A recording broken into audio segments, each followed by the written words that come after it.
Welcome to NBA Now by Chat Sports. I am your host, Nic Rohloff. We are officially in the second month of NBA free agency as we approach the month of August here. And on today's show, we're going to take a look at the top 10 free agents still available. There are 4 big name restricted free agents, and then the other 6 unrestricted free agents that are still out there. We'll go one by one, label the latest buzz on each player as well. Before we get into that, though, make sure you follow us over on Instagram at Chat Sports. Just that simple is our handle. We give you more short form content, posts, Instagram reels on NBA, NFL, college football. We have 21.6K followers. 21,000 people trust us for more content over there on Instagram. If you have not already, make sure you go give us a follow. One more time, handle is Chat Sports. All right, the number one free agent still available is Jonathan Kuminga, the restricted free agent from the Golden State Warriors. And there are a lot of good players still on the market, and you can blame Jonathan Kuminga. He is the one holding up everything to this point because there are a couple players that I feel as if have handshake agreements with the Golden State Warriors, but the problem is that Golden State can't sign these guys to their contracts until they get the financial situation surrounding Kuminga sorted out. So they either need to, I guess, shit or get off the pot, if you will. Are you going to bring them back, or are you going to make a sign-in trade? There's teams like Sacramento and maybe other teams that could be players for Jonathan Kuminga. It's being reported that JK doesn't want to go back to the Golden State Warriors whatsoever. He doesn't feel like he can thrive in that system that is so predicated on Stephen Curry, and Kuminga believes he wants more of an offensive role with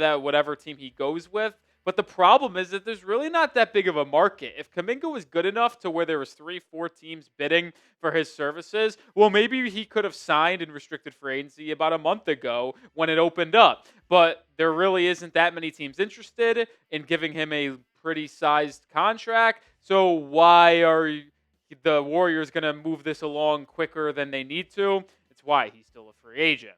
Another restricted free agent still available is Josh Giddey from the Chicago Bulls. And this one doesn't surprise me to the largest degree. Like Jonathan Kuminga, there just simply isn't that many teams interested in Josh Giddey. And I'll actually say this from a personal standpoint. I like what Josh Giddey can bring to the table. The question is he a player that you can pay $20-25 million to? Maybe even 30 mil is what it's rumored he might want from Chicago, and have him be a integral part to a winning culture. I'm not sure, but when you see what he brings to the table offensively on a nightly basis, you do at least get perked up a little bit by the idea of paying Josh Giddey a decent amount of money. He almost averages a triple-double, and when he started playing for the Bulls after the All-Star break this past year, he was absolutely phenomenal. Shot a career high from beyond the arc at 37.8%, but shot nearly 50%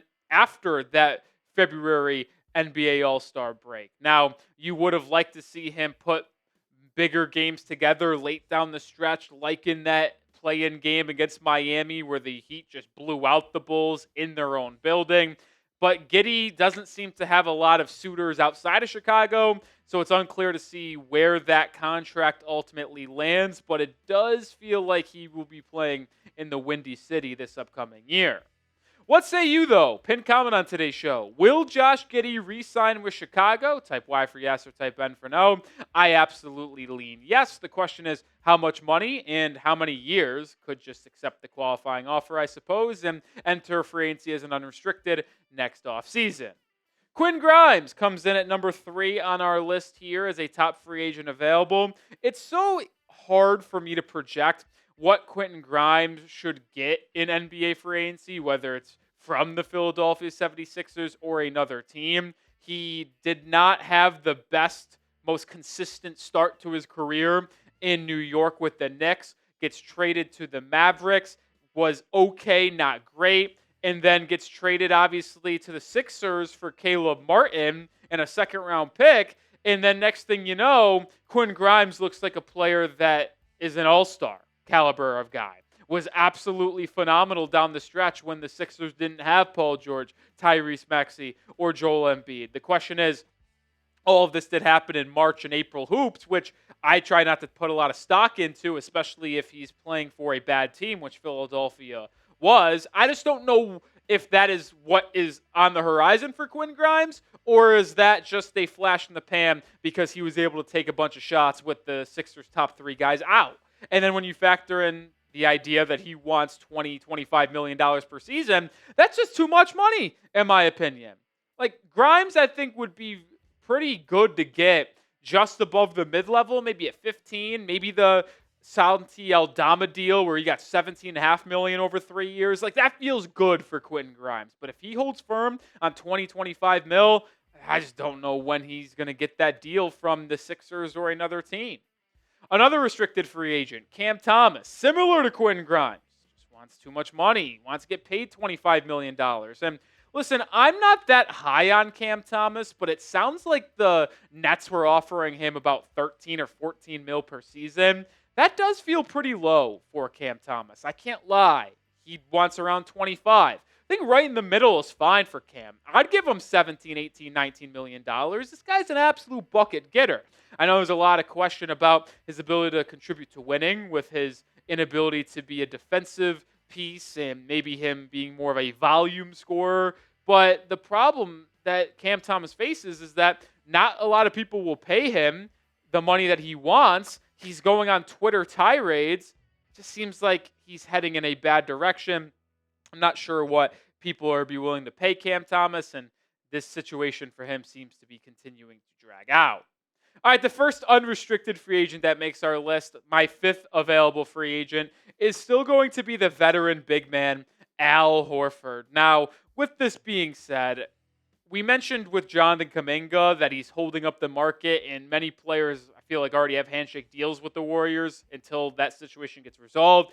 Yeah, Al Horford is one of them. If Al Horford was going to retire, he would have retired by now. If he was going to go back to the Boston Celtics, he would have done that by now. It was always reported he was either going out west to the Warriors, Lakers, or retiring. Well, the Lakers got DeAndre Ayton. Well, so the Warriors it is. Warriors have like 4 or 5 roster spots still open, by the way. So once JK gets figured out, I think we're going to see Al Horford be announced to the Warriors pretty much within 30 minutes of when that Jonathan Kuminga news breaks. And if you want weekly and daily content in the sports world, specifically around NBA free agency, this is the channel for you. Join us here at Chat Sports, and as the NFL season approaches, we'll have more coverage over there as well, so subscribe today. Coming in at number 6 on my list, Ben Simmons. And this one feels like we have movement on where Simmons can go. There is a lot of smoke, and where there is smoke, there is fire. A lot of buzz about the Boston Celtics and Ben Simmons. And I really like that signing potentially for Boston. Their front court is horrific right now, folks. It's Neemias Queta, Amari Williams, their second-round pick, George Niang. It's like, what are they doing there? Especially with Jason Tatum out for the majority of the year. They're not bringing back Al Horford, it seems like. Ben Simmons is an interesting piece to add to that roster. And after he was bought out by the Brooklyn Nets, he signed with the Los Angeles Clippers and had an all right 18 games with them. Nothing crazy, just classic Ben Simmons of not being able to really do anything offensively to a legit degree. And he could definitely stuff the stat sheet. I would be fascinated with Ben Simmons having a larger role with the Celtics. I wonder if he would start on the 4, or would he come off the bench? But with so much roster overhaul in Boston, why not give Ben Simmons a 1-year deal? Maybe let him get more on-ball reps to play Jaylen Brown and Derek White off-ball and see if the former number 1 overall pick can show you anything. I think that's a good move for Boston. It seems like that is where this is ultimately going to head, but he's still an unrestricted free agent for now. A similar situation to Ben Simmons is actually Russell Westbrook. Westbrook is still a free agent, but it sounds like there's one place that he's going to sign to, but just needs to be resolved, and it's going to be the Sacramento Kings. It's been widely reported that the two sides have mutual interest ever since free agency started, and Westbrook declined his player option. It looks like this is going to be something that happens. Russ is going to back up Dennis Schroeder, who the Kings signed to a 3-year, $45 million deal. It also sounds like they want to move off of Malik Monk or Devin Carter to kind of get rid of that log jam in the Kings backcourt right now with that roster. when you factor in Zach LaVine and other players as well. So it seems like we got to see either Malik Monk or Devin Carter get traded, and then Russell Westbrook will sign with the Sacramento Kings. But that's where it's going to happen for the former MVP. Number 8 on my free agent list, I'm going to go with Amir Coffey, the forward who, I got to be honest, I just don't understand why he's still a free agent. I really don't. I've been an Amir Coffey fan for a while. I would have put him on my top 20 free agent list when this thing got started on June 30th.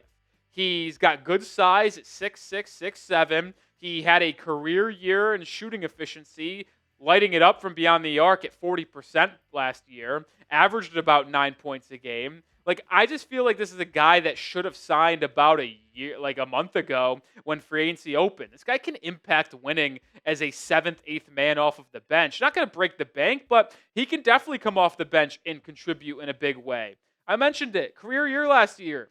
10 points a game, 47% from the field, 41% from three. Like, I just don't understand why he's still a free agent. There really hasn't been any reports or rumors on what teams are interested in Coffey and if there's mutual interest. If I am putting my tinfoil hat on, I've talked about how the Warriors are holding up the entire free agent market with Kuminga. If Kuminga does not return to Golden State and he ultimately is signed and traded somewhere else, I could see the Warriors having a deal done with Coffey where you see DeAnthony Melton, Al Horford, Amir Coffey all join that Warriors team and they create a solid bench core with those 3 signings. We'll see, but I don't understand why Amir Coffey is still a free agent.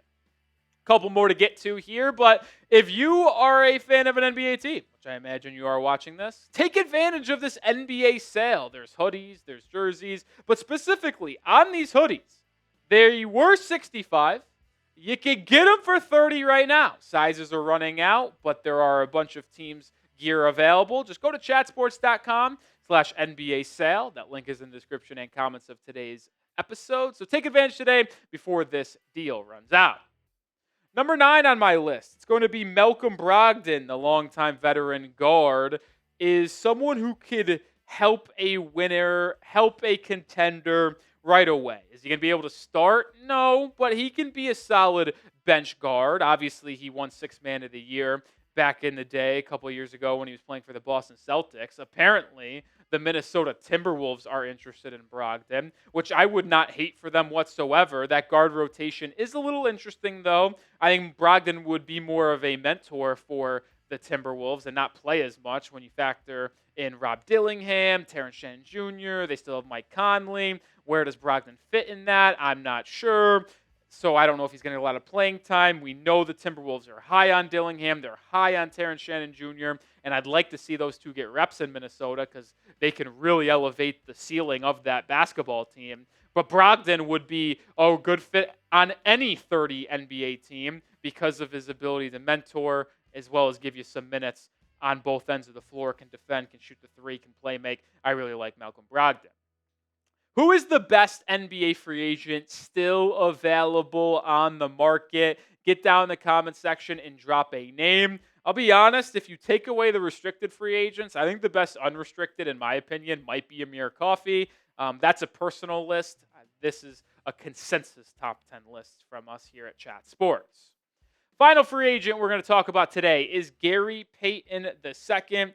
And this is a player who has really only found success when playing for the Golden State Warriors. And if I'm not mistaken, it was reported very early in this offseason that Gary Payton would not be returning to Golden State. They are finally going to let him go and let him do his own thing. But the problem with Gary Payton is that he can't really shoot the three. He improved last season, but isn't consistent at it. And has really only found success in Golden State. He tried Portland for a little bit. It didn't go so well. So if he's not going to return to the Warriors, where is he going to find a landing spot and a key spot in a rotation? I'm not so sure, but he has championship pedigree. He's athletic. He can defend. He plays good team basketball. So there is going to be probably at least one team that takes a flyer on the former NBA champion. All right, that will do it for today's show. Appreciate everybody for hanging out with us here as I break down the top free agents still available. Make sure if you want more content in the sports world, especially short form, Follow us on Instagram at Chat Sports. That's the handle. We'll have more videos coming out this week around the NFL, college football, and more. So be on the lookout for that. See you next time, folks.